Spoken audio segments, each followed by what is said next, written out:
Hello, my name is David W. Collins, and I have a new podcast on the How Stuff Works network called The Soundtrack Show.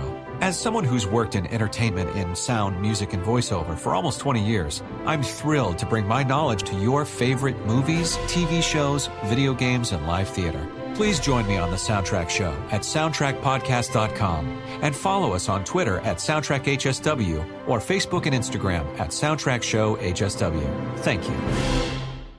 From UFOs to psychic powers and government conspiracies, history is riddled with unexplained events. You can turn back now or learn the stuff they don't want you to know.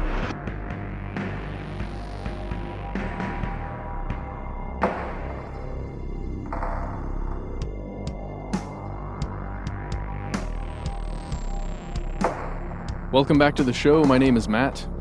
Our trusty co-host Noel is off on a completely non-sketchy mission, but will be returning. They call me Ben. We're joined with our super producer, Paul Decant. Give him a hand, folks, friends, and neighbors. But most importantly, give a hand to yourself. You are here, you are you, and that makes this stuff they don't want you to know.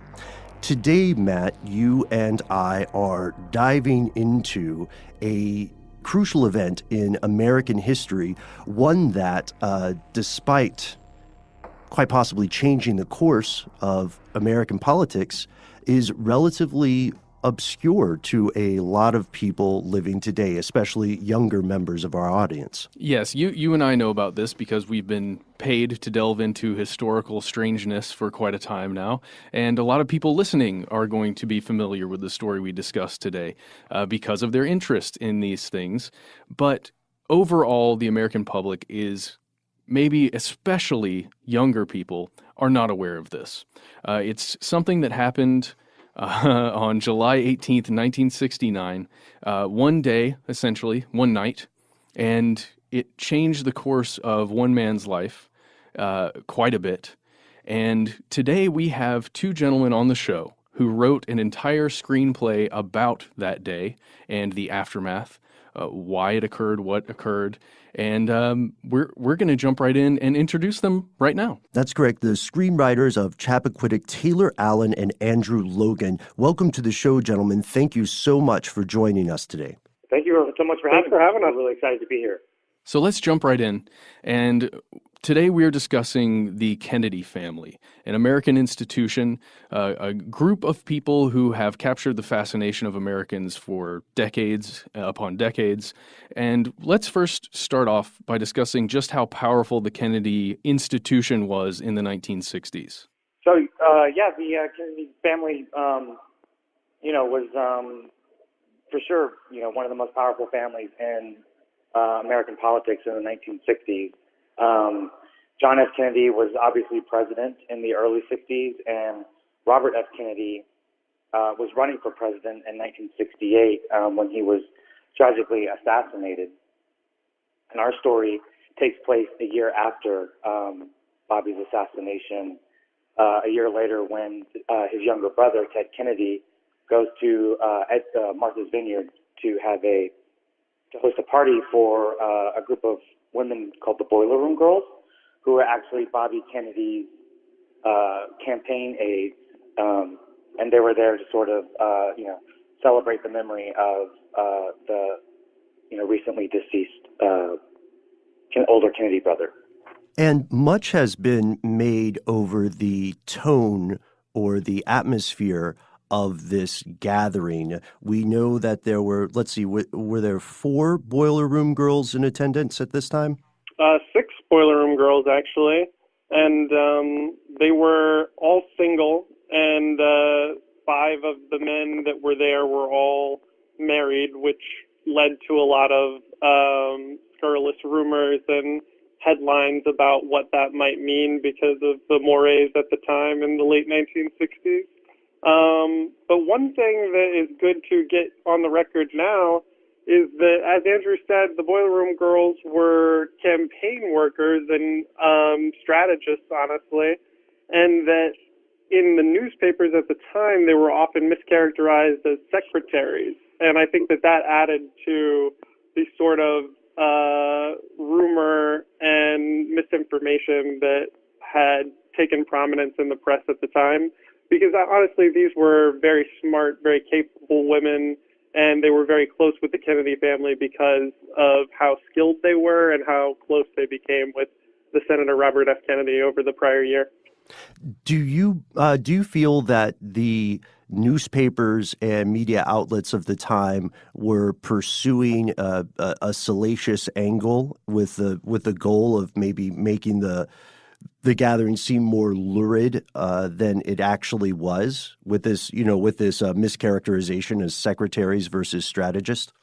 Undoubtedly, I think that was where people's minds went, and I think that it was covered that way in part to push newspapers, but in part just because of a problem that is still a problem today, where you try to present both sides of the argument, and that at the end of the day, there was no foundation in fact, in discernible truth, that anything immoral was happening. It was simply a party. It was simply a reunion, and there was nothing else to it other than that. And there was kind of a history, at least with John F. Kennedy and a little bit with Robert, in having interactions with women outside of their marriage. So, there was something to it, but as you said, probably wasn't actually anything salacious.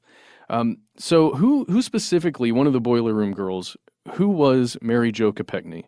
Mary Jo Chappaquiddick is the victim in this case. She ends up, dying as a result of actions that Ted Kennedy took and didn't take. And for us, when we were researching her, what we found was, the most brilliant and, a woman of the highest standard. And it was really a life cut way too short. And so that's why in the movie, we really tried to honor her memory by having her express all of her talent, to show how everyone around her thought she was so talented, and to show how she really did have a lot of dreams and ambitions. And one of the lines that I quite like is when she describes the difference between politics and public service. And in speaking with the family about her, she was definitely not in it for the politics. She was in it to serve the public interest. And I really appreciate the point you make about a life cut short, because she was 28 on the night of this incident. And when we, like many others, look back at the timeline, what we see is that for many years afterwards, questions remained. Could you walk us through briefly the timeline, the events and the order in which we believe they transpired after Kennedy and Chappaquiddick left the gathering? Okay, so I'm going to try to walk this through as simply as possible while pointing out what is on the record and by whom. They were there in Martha's Vineyard that weekend for the Edgartown Regatta, and Ted Kennedy came in ninth that day. And after the race, they went back to Chappaquiddick Island, which, important to the story, is a ferry ride off of the mainland. There's no way to access it other than by ferry. And no one was planning on staying at Chappaquiddick that evening. Ted Kennedy had a room in Edgartown at the Shiretown Inn. All the Boiler Room girls had a room at a different hotel on the mainland. And the only person I think that was actually going to stay on Chappaquiddick Island was the person who arranged for the party, and that was Ted Kennedy's cousin, Joe Gargan. And he becomes very important to the story as we continue. As we said, the party was simply that, a cookout with friends, reminiscing. Music was played, we know. We assumed there was dancing. Ultimately, one of the Boiler Room girls asked us to cut out the dancing, so there's no dancing in the movie anymore. And what Ted Kennedy has said, and what many of the Boiler Room girls said under oath, was that Ted Kennedy and Mary Jo left at 11:15. Ted Kennedy has said that Mary Jo said that she wasn't feeling well and that he was taking her back to her hotel. I don't know if we're getting too deep into the weeds here, but I'll tell you that Mary Jo left her purse with her hotel room key at the cottage. And so it leads to questions about how she was expecting to get into her room if that was the case. Ted Kennedy says that the accident happened shortly thereafter, after he made a wrong turn off of Main Road onto Dyke Road. This is, again, a very complicated thing to try to describe in audio, but to say that this was a mistaken turn is a little bit stretching credulity, because Main Road is a paved road. It is obviously the way that you would go to get to the ferry. Ted Kennedy had been back and forth on the ferry multiple times that day, and probably had been many times in his life prior to that. It's also a curved road that curves left.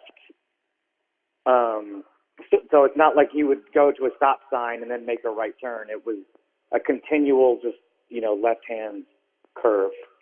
So according to Ted Kennedy's testimony, he makes this accidental right turn onto the unpaved and very bumpy Dyke Road and travels for approximately half a mile to Dyke Bridge, which at the time had no guardrails and was, to his point, built at an angle to the road. And he drove off, and the mystery around how he got out of the car is something that continues to fascinate people. I will actually dismiss this right now and say that his window was rolled down, and it's not implausible to assume that he was able to get out of that window with relative ease, especially in a life, preserving moment, obviously. In his testimony, he says that he tried to dive down several times to retrieve Mary Jo and was unsuccessful. And then this is the point where I have to bring in other points of view and other notions about what the truth might be, and certainly what me and Andrew believe the truth is. And that's that, as we said, Ted Kennedy puts the accident around 11:20, 11:25 p.m. And the reason that he does that is because the last ferry leaves at midnight. And so when I tell you that a sheriff's deputy officer, Huck Look, saw an Oldsmobile matching Ted Kennedy's Oldsmobile's description with a license plate beginning with L, the same letter that Ted Kennedy's license plate began with, remembering it also had 2 sevens, which Ted Kennedy's license plate had, I think it's very credible that a police officer, an eyewitness, says that that Oldsmobile went through that intersection at 12:45 a.m. Wow. I now describe this as the missing hour. In that missing hour, we don't know what happened, but I'm willing to believe that Ted Kennedy and Mary Jo left at 11:15, as long as we can also believe that they were not seen again until 12:45. Okay, so ultimately, the car ends up in the water. It's overturned, and Ted Kennedy does get out of the vehicle, but Mary Jo does not. Let's just continue with the story, because I think our listeners want to know exactly how you believe it's happened now that you've done all the research and constructed an entire story around it. Yeah, and I think this is a perfect place to interject that where we got our facts wasn't from conspiracy theory paperback, as some people have suggested. We actually got the court records into the inquest into the death of Mary Jo Chappaquiddick, where everyone involved, everybody at the party, actually was reconvened in Martha's Vineyard about 6 months later and had to speak to these events under oath. And for us, that primary source of people that lived through it speaking under oath, that's the most sure research that we could do. And that's why we felt like if we stuck to the facts that we learned from that testimony, that we were doing our best to recreate and interpret what happened that night. And I think that one thing that really stands out for us, and hopefully for viewers of the film as well, is the fact-driven spine of the narrative. As you can tell, listeners, as Taylor is walking through the timeline of events here, everyone's being very deliberate in saying this is the attribution of this description. And as you have established, Matt, the ultimate stickiness or lack of unified perspective here does come about in the hours following the hours following the incident. I really appreciate, Taylor, the term you use there, the missing hour, because this sounds like one period of time where there is no witness between this this period from shortly after 11 to after 12 there, and it may be too far to ask for conjecture on what would have happened during that missing hour, but we do know that after the incident, based on Kennedy's accounts, based on the innkeeper's accounts, and a few other accounts of phone calls and stuff, we do have a rough timeline of what Kennedy was probably doing in the hours following the accident. Is that correct? Absolutely. And I'll tell you even more. We read his autobiography, as I think anybody would that was trying to tell this story seriously. And he talks a lot about what he was thinking and feeling during these intervening hours as well. And so I'll continue on from where we kind of left off, and it kind of lines up perfectly with the point that I wanted to make, which is that Ted Kennedy does escape from the car. And I do believe that he probably tried to rescue Mary Jo, but he was unsuccessful because the current was very strong. His back was bad from a plane crash in 1964. I'm sure that it was probably not easy for him to enter that vehicle. And then we get to the first negligent decision that, for me, is inexcusable, even if it might be understandable. And I want to make a clear delineation between something that I think that is understandable and forgivable. And I tried to get into the psychology of Ted Kennedy, and the first moment that you hit a real bump is that there's a house called the Dyke House, not more than 100 yards from that Dyke Bridge.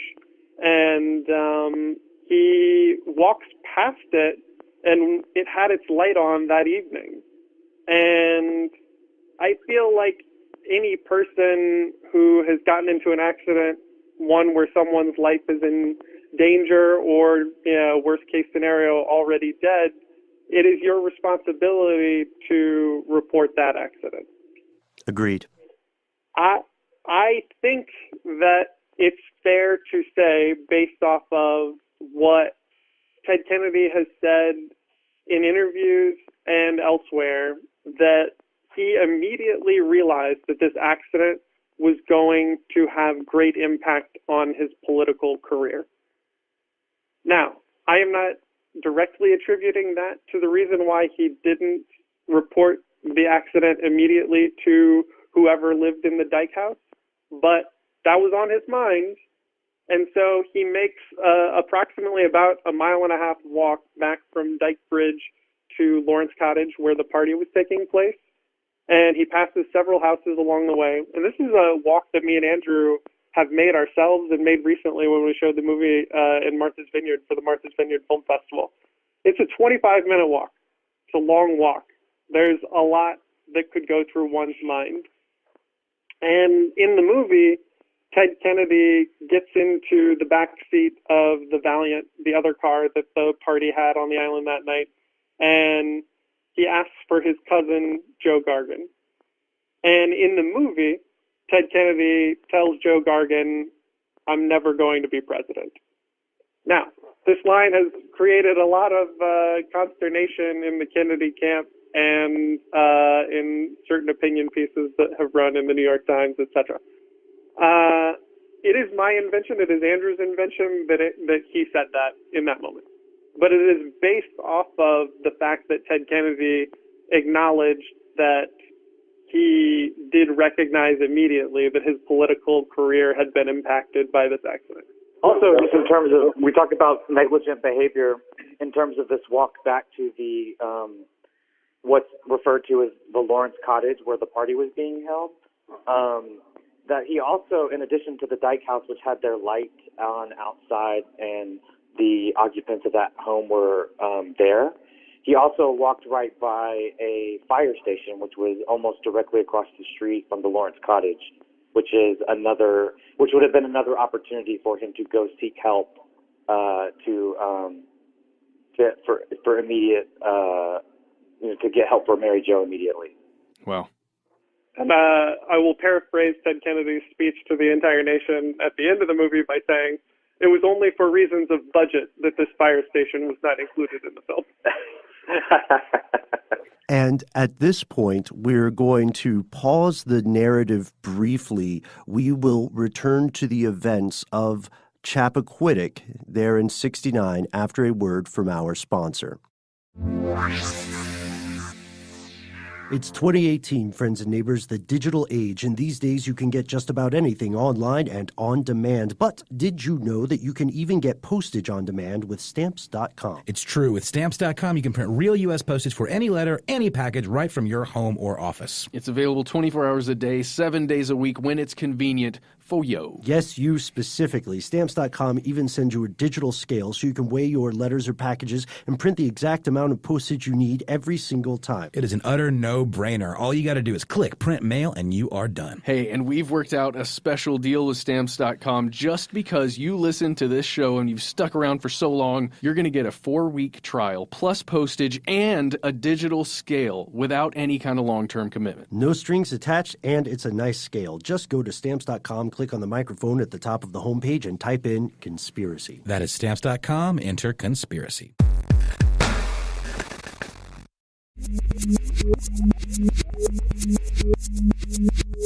And we have returned. When we examine the events of this night, and as Taylor and Andrew are already establishing here, it's inarguable that Kennedy would have anticipated political consequences of some sort, right? Even immediately after the event. One of the big questions that members of our audience are going to have immediately is, who did he talk to that night? And if possible, without relying too much on conjecture, what was the substance of those conversations? Because to the earlier points, he walked past, he bypassed houses that had the lights on, right? A fire station.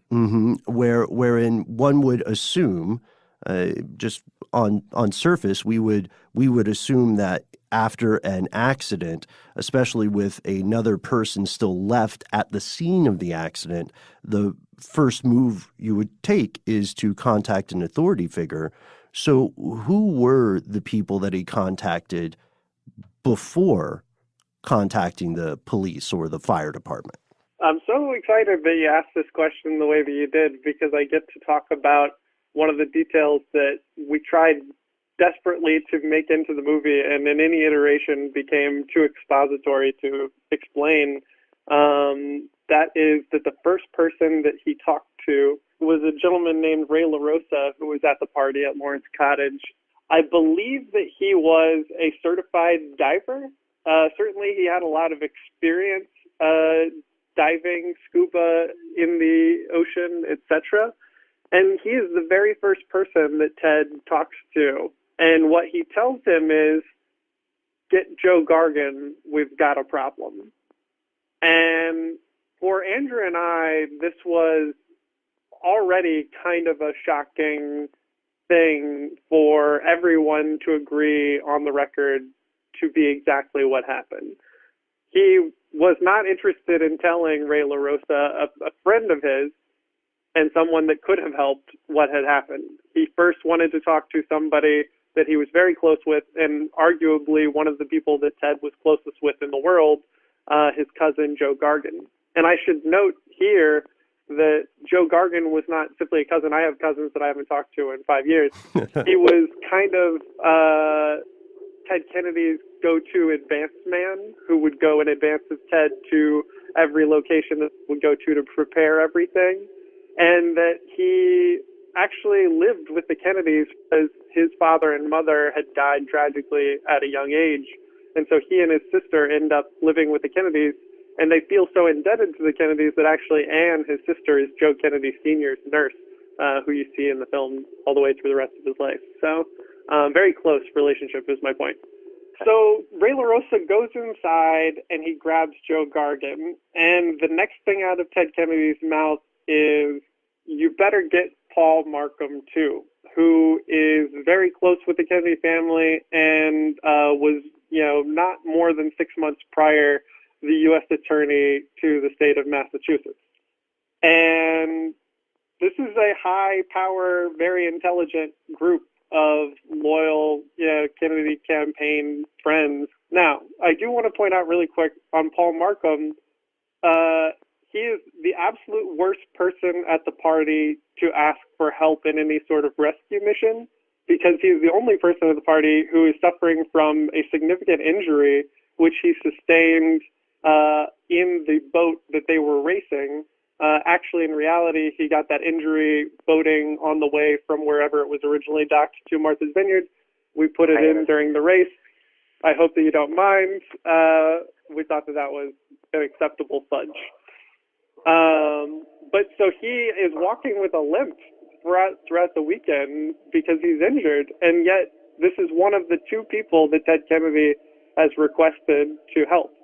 And according to Gargan's testimony, it was still moments later before Ted actually explained what was going on, and it was on their drive over that he explained that there was an accident and the car has gone off the bridge and Mary Jo is inside. And again, strange behavior in reality and in the movie, and very few people seem to care about this inexplicable decision. Joe Gargan and Paul Markham stripped down to their underwear to jump into the Pucha Pond to try to rescue her. I don't understand this, and I would love to turn it to the host and see if you can help me. To this day, I still am flummoxed by why two men trying to save a woman would need to strip down. It seems like the urgency would have you wanting to either A, make a phone call to somebody more capable, or B, just jump right in as someone's life might be at stake. Yeah, it's a question that many people, I believe, are trying to answer. One argument might be the idea of course, the most immediate argument would be, let's keep this between us. Let's resolve this, and let's get the other person in the vehicle out safely. We can all go home, get warm, and then call the insurance folks tomorrow. Right? That would be the most immediate assumption. What do you think, Matt? Well, when you take into account the roles that all three of this men had, the third person that was with them, wasn't he? What was his role? Paul Markham? Yeah. U.S. Attorney to the state of Massachusetts. So these are men who have powerful positions and know the law. So I believe they're most likely saying on multiple occasions, Ted, you've got to call the cops. Yes. So my thought of them stripping down to their underwear is not maybe a little bit of self-preservation in that they could put their clothes back on sans underwear after jumping in and look as though nothing had happened if they needed to have that option. That's my only thinking with that regards. So I'll tell you, making a movie is an evolutionary process, and we learned a lot throughout writing the script and coming up with the way to best tell the truth as we knew it. And so to this point about what you just said, in the script, you'll see that the line from Joe Gargan as they're stripping down is coming back in wet clothes doesn't give us many options, or something to that effect. And in the movie, it comes across in the sound mix very deliberately as a New York Times interview with Donald Trump, and it's just garbled. But ultimately, I feel like that is the right decision for the movie, because we do know for a fact that they did strip down, but we really don't know why. Yeah, you did a great job making it the most plausible version, at least in my mind. So, okay, all of this is going down. There's much more to the story about what exactly happens following the incident, but I kind of want to leave some of that to the person who's going to eventually watch the movie. Sure. So I'd like to jump into, while this is occurring, what else is happening in the United States in world news that kind of exists as a cover for this incident? Well, I don't know about cover, but Well, it's happening concurrently. It's okay. It's not a cover. It provides the A1 position in a newspaper, right? Well, this other thing that's occurring in the news. Another way to put it is that it is thematically the most relevant thing that could possibly be happening at the time. And for me as a writer, it was one of the reasons why this story had to be told cinematically for the first time, was that this is the weekend of the moon landing. And so what you have is the greatest resonance of the John F. Kennedy presidential legacy, the greatest achievement of his older brother, and possibly the lowest moment for Ted Kennedy as senator. And considering our premise and our understanding of Ted as a human being was that as the youngest Kennedy, he never expected the spotlight to be on him. And in fact, not even John F. Kennedy expected the spotlight to be on him. Everyone assumed that Joe Jr., the eldest, was, the prodigal son. And then he died tragically in World War II. And then that led to, everyone hoping for John F. Kennedy to run for president. And obviously he did and became president. And only after two more tragedies with the assassinations of John and Bobby did suddenly all the hopes and dreams of the Kennedy legacy rest on Ted's shoulders. And for us, we looked at it like as a sort of Shakespearean sort of tragedy leading into the events of this weekend. And that's what made it easier to understand how Ted made some of the wrong decisions that he made that weekend. And with this confluence of events, we see several things happening, right? We see, as Matt said, the A1 story, and as you said, Taylor, the one of the high points of JFK's career occur at the same time as this tragedy. So perhaps there wasn't as much media attention on it as there otherwise would have been, but investigations did occur. And one of the things that we notice in the film is that when we fast forward a bit, when authorities finally do recover Kopechne's body, one person believes that she may have been dead or expired before the accident, the argument being that there was not enough water in her lungs for her to have drowned. Was this possibility actually examined, in real life by the investigators? So I want to sort of make clear how Mary Jo was positioned in the car. So excuse a long visual description. She was in the back seat of the car, and that has led to a lot of confusion about, maybe she wasn't even riding as a passenger, maybe she was asleep in the back, and all of that doesn't make any sense. Occam's razor tells us that Ted Kennedy testified under oath that she was his passenger. People all testified that she left. There's reason to believe that to be very true. What's also very interesting about the way that she was positioned is that her arms were, the car's upside down, I should say, and her arms are clutched into the floorboards, again, upside down in the car, to prop herself up. And her neck is craned in a way where her mouth is fluted upwards. And the only person who saw Mary Jo in the car is a man named John Farrar, who was a volunteer for the fire department, I believe, and was the diver that, suited up and got into the car to excavate her out of the vehicle.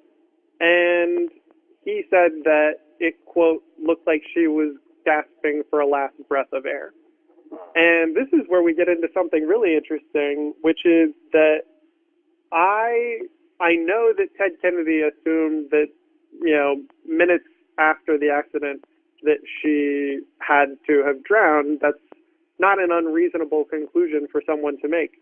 But once you start researching this, you find out that even before this accident, there's a woman in New Zealand, I believe, in, I think, the mid-1960s, who survived for 2 hours in a very similar accident in an air pocket.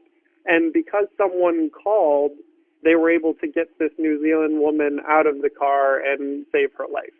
And that's what John Farrar has said under oath. And when we talked to him personally, he said, I could have gotten her out of that car in 20 minutes if someone had called, but no one called. Wow. Jeez. So with this in mind, with the questions that came into being the night of the incident, the hours and days following, and even the years following, we do have some inevitable consequences that we've mentioned before. Let's explore those after a word from our sponsor. From How Stuff Works and the Grammy Museum, this is Required Listening. Hear from the biggest musical artists on the planet every week. Sean Diddy Combs, come on! Well, through the journey, I was always having to deal with a narrative that somebody else had kind of put out there for my life to go. And, I wanted to change the narrative just in general of how hip-hop is perceived, and also we as black men and women, how we're perceived based on like what we see through media or the constant images of negativity that we see. I wanted to change the narrative and show the new narrative of strength, of black excellence, of shining a positive light on the positive things that we do, the magic that we have, the brilliance that we have, and do it in an unapologetic way. Required Listening is the place to hear everyone, from legends to emerging artists, discuss their inspirations and their struggles. Make sure to subscribe now on Apple Podcasts for exclusive access to the biggest musical stars on the planet.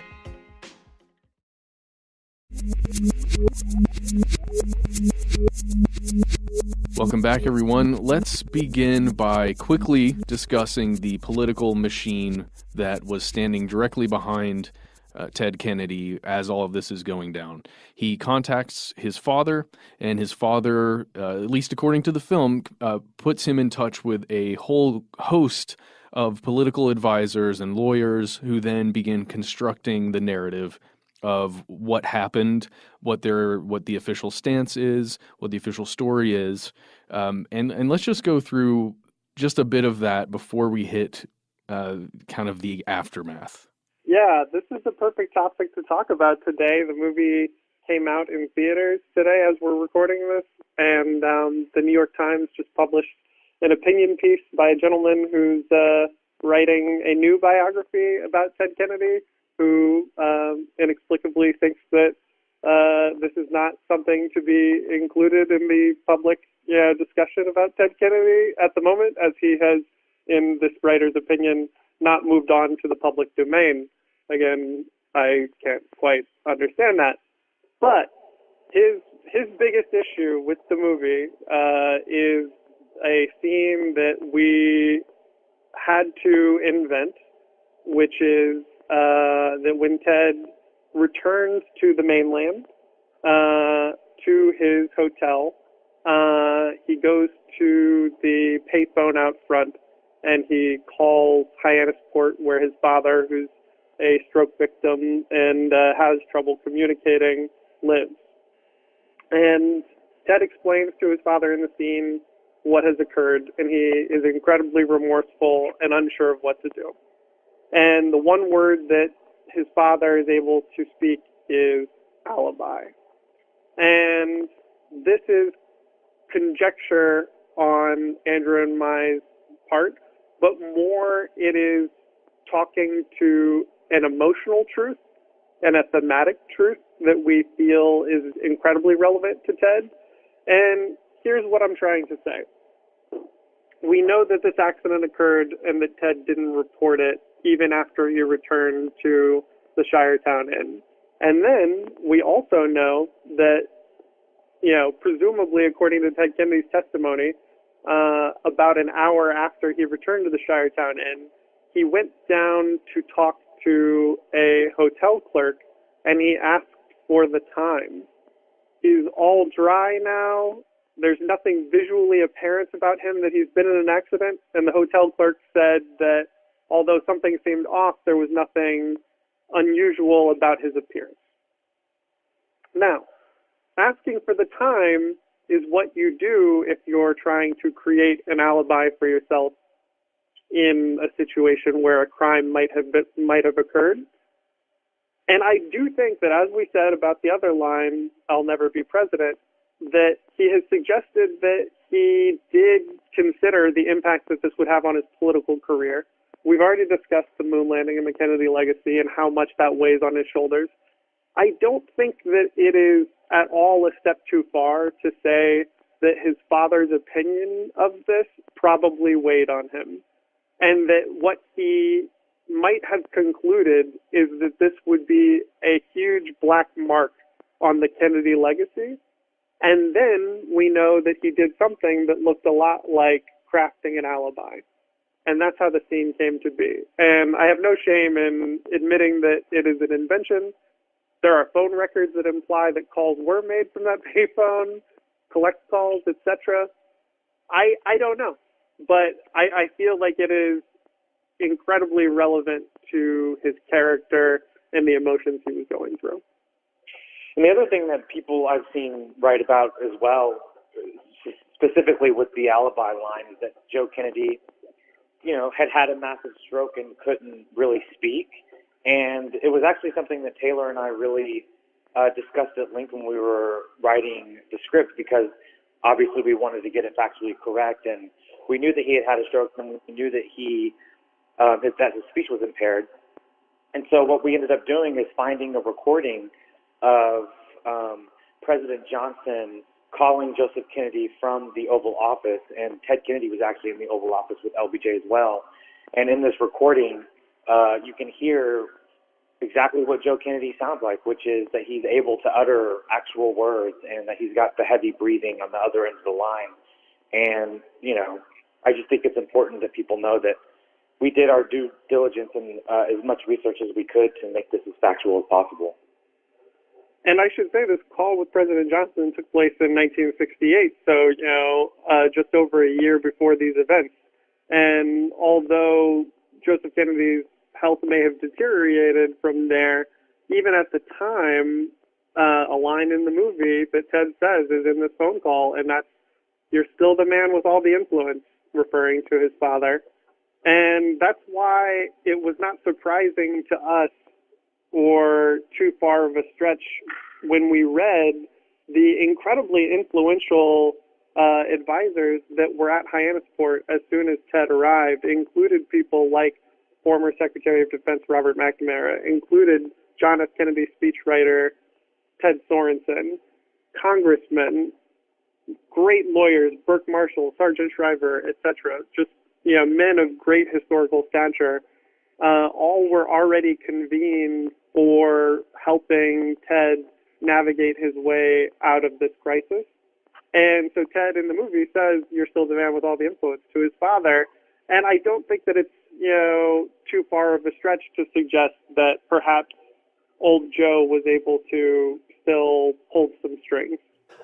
Agreed, at least on our end. That almost seems that almost seems without question, or perhaps naive to assume otherwise. And as we're exploring your collective experience writing this screenplay and bringing this story to the large screen and thus, to the public at large, we'd like to ask some questions about your experience and what you found afterwards. And we'd like to begin by asking what inspired the two of you to go so far into this research to pursue this story above other ones? Because you had mentioned before that there was maybe some controversy about the cinematic look at it, but you conducted interviews, you actually walked the road,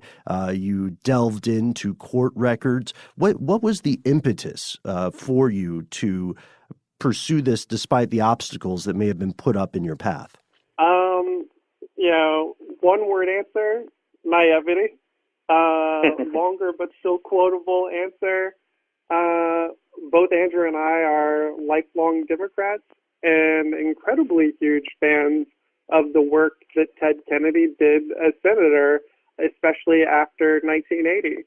And it was actually at one of his most historic moments when he endorsed then Senator Barack Obama over Hillary Clinton in the 2008 primary in what was unexpected and considered by many to be a game-changing moment in that election cycle.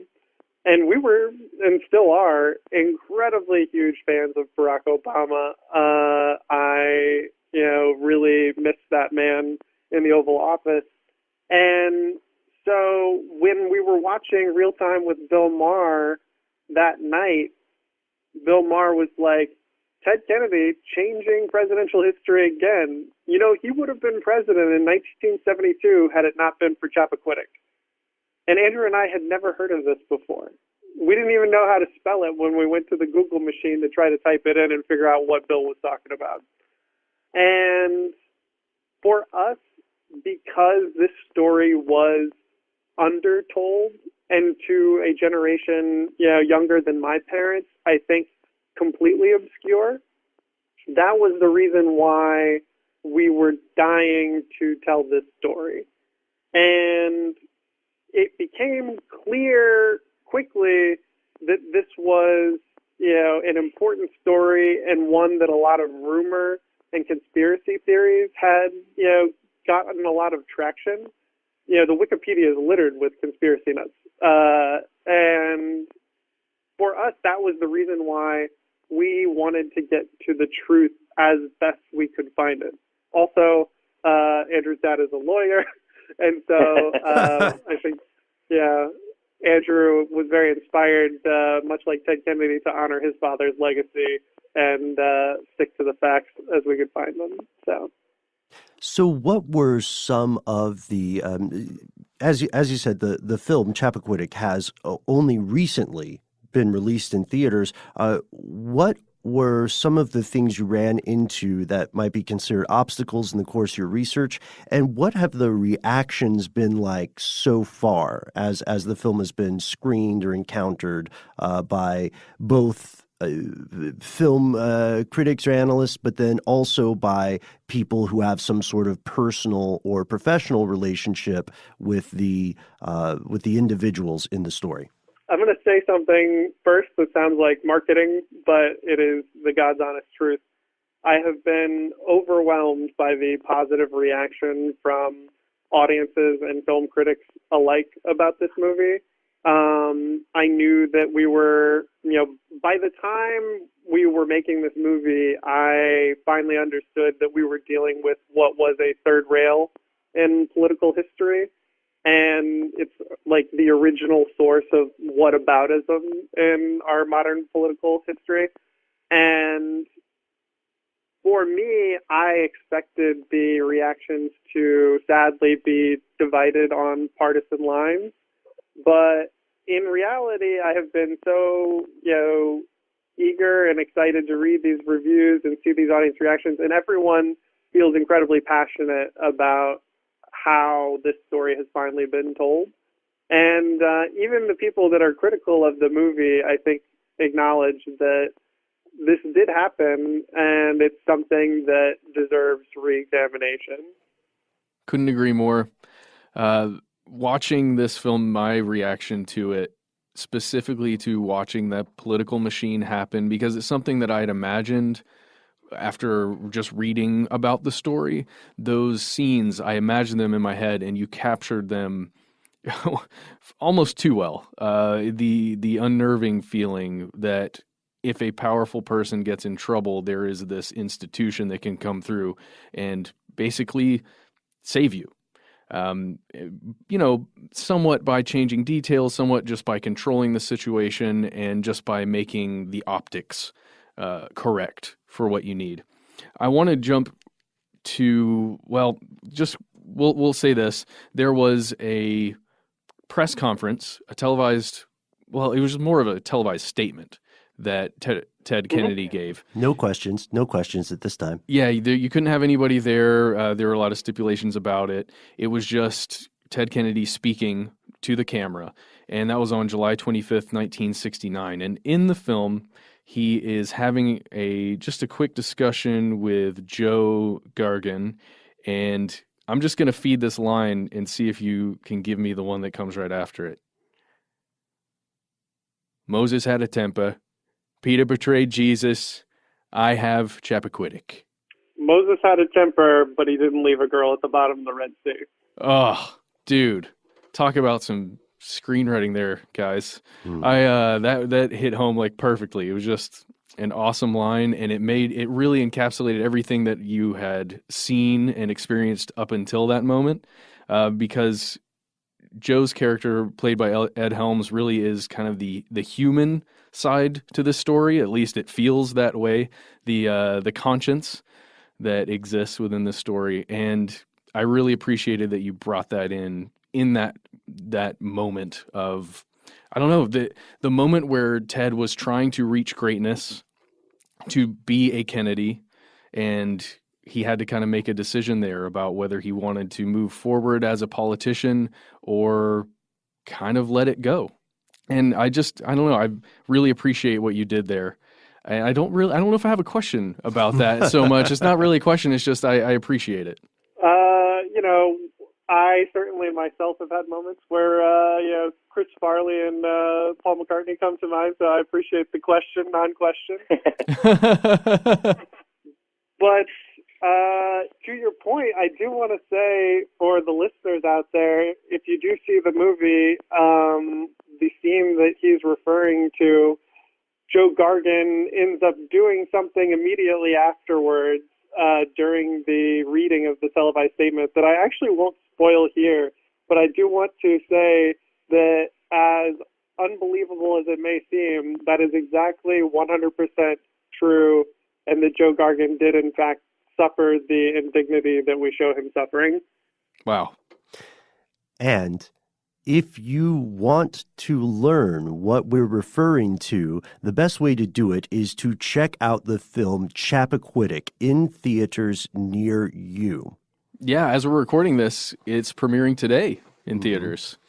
And we want to thank you, Taylor, and you, Andrew, so much for coming on the show with us and exploring this all too often neglected chapter in American history. And folks, as you're thinking about the episode today, you have to ask yourself, inevitably, how would the course of history have changed had this incident not occurred, or had it been processed differently by Kennedy, by the media at large? Yeah, you teed it up perfectly by saying, how would history have been different? And what I'll say is that now, after researching for the film, and hopefully for your audience after seeing the film, the movie ends with a sort of, jaywalking man on the street interview where people are asked what they thought of this televised statement, and more pointedly, would they still vote for him? And with the, joy of Monday morning quarterbacking and knowing all the great things that he did as senator, and that maybe he might have changed presidential election history a second time in 2008 with Barack Obama. For me, one of the driving questions of wanting to tell this story was it worth it? Was Ted Kennedy going on to be senator for so many more years, becoming the lion of the Senate and driving through policies that I 100% agree with? Was that the right choice? And for me, the only answer I ever came up with was that the truth has no political party. And that was true in 1969, and that is especially true today in 2018. The midterms are coming up. 2020, I would love another reexamination of the truth for executive branch. So that's my point that I had to make. That is a fantastic point and very well said. The truth has no allegiance other than to the facts. And that's our show for today, folks. Our interview with Taylor Allen and Andrew Logan, the screenwriters of Chappaquiddick, in theaters near you as we record this and as you listen to it. We will be back very soon with more stuff they don't want you to know. In the meantime, you can find us on Instagram, Twitter, Facebook, and if you think that social media is a big brouhaha and you'd rather talk to us directly, take a line from Taylor and Andrew's book, go to your primary sources. The good news is you can write to us directly. We are conspiracy@howstuffworks.com.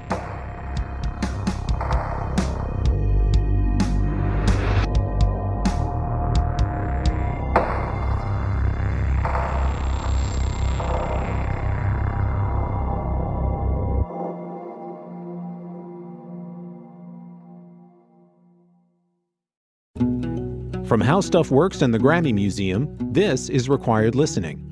Hear from the biggest musical artists on the planet every week. Would you please welcome Dan Auerbach? Yeah. You just have to feel it, and you'll hear it in the headphones when you're tracking. If it that's the thing you get addicted to, is because when it works, the songs sound like that in the headphones when you're cutting. The ones that you end up hearing a year later when the record comes out. But that first moment when you hear it, it's incredible. And when I'm playing with all these guys, Bobby and Bubba, it's like some people say the record sounds like it has soul influences, but it's like, no, actually the guys playing on the record invented soul music, sort of. Required Listening is the place to hear everyone, from legends to emerging artists, discuss their inspirations and their struggles. Make sure to subscribe now on Apple Podcasts for exclusive access to the biggest musical stars on the planet.